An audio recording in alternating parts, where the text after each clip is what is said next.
दोस्तों, जब कभी भी भारत और चीन में इस बात की तुलना होती है कि कौन अपने पड़ोसियों से अच्छे संबंध रखता है, तो भारत और चीन लगभग आसपास ही रहते हैं।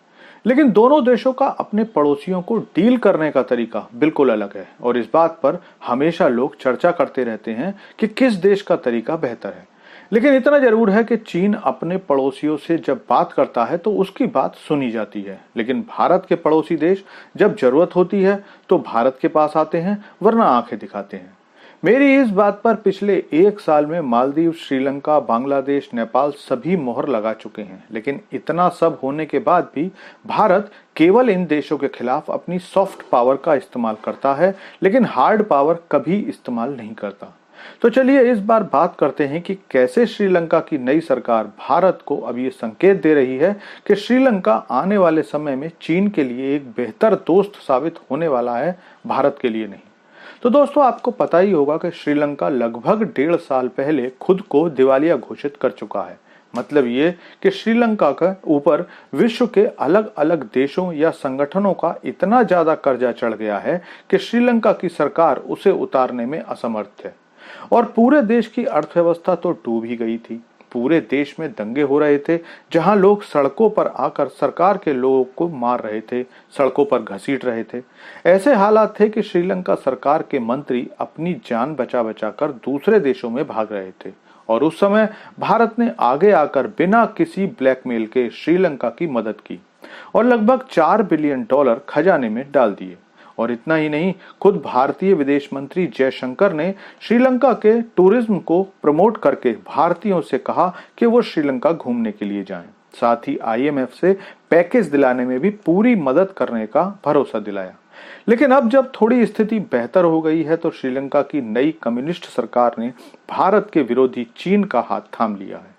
दरअसल खबर आ रही है कि एक बार फिर से हिंद महासागर और भारत की जासूसी करने के लिए चीन का जहाज श्रीलंका के हम्बनटोटा पोर्ट पर डॉक कर दिया गया। इससे पहले भी इस तरह के जहाज भारत की जासूसी करने श्रीलंका के पोर्ट पर आते थे, लेकिन जब श्रीलंका की आर्थिक स्थिति खराब होने लगी तो वो भारत की सुरक्षा की चिंता का बहाना बनाकर चीन के जहाजों को 2 साल तक रोक दिया था।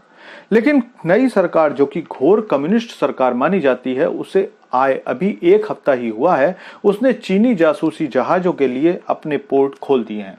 और मजे की बात यह है कि श्रीलंका के दिवालिया होने में सबसे बड़ा हाथ इसी चीन का था, जिसका आज श्रीलंका इतना स्वागत कर रहा है। अगर चीन अपने जाल में श्रीलंका को ना फांसता, वो भी जानबूझकर, तो श्रीलंका इस स्थिति में कभी ना पहुंचता। दरअसल बाकी गरीब देशों की तरह ही चीन ने श्रीलंका को यह ऑफर दिया कि श्रीलंका का एक पोर्ट हम्बनटोटा, जो कि पहले से एक छोटा पोर्ट था, उसे चीन डेवलप करना चाहता है। चीन ने चालाकी से इस तरह अपनी बातों में श्रीलंका सरकार को फंसाया कि श्रीलंका सरकार ये मान बैठी कि इस पोर्ट के डेवलप होने के बाद श्रीलंका की आर्थिक स्थिति में जमीन आसमान का अंतर आ जाएगा, क्योंकि ये तो सभी जानते हैं कि हिंद महासागर से होकर ही दुनिया का 60% से ज्यादा व्यापार होता है।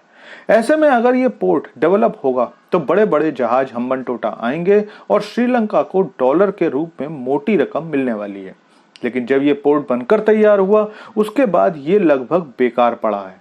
इस पर बाकी देशों की तो बात ही मत करिए, बल्कि चीन के जहाज भी नहीं रुकते और ऐसे ये पोर्ट एक सफेद हाथी साबित हुआ।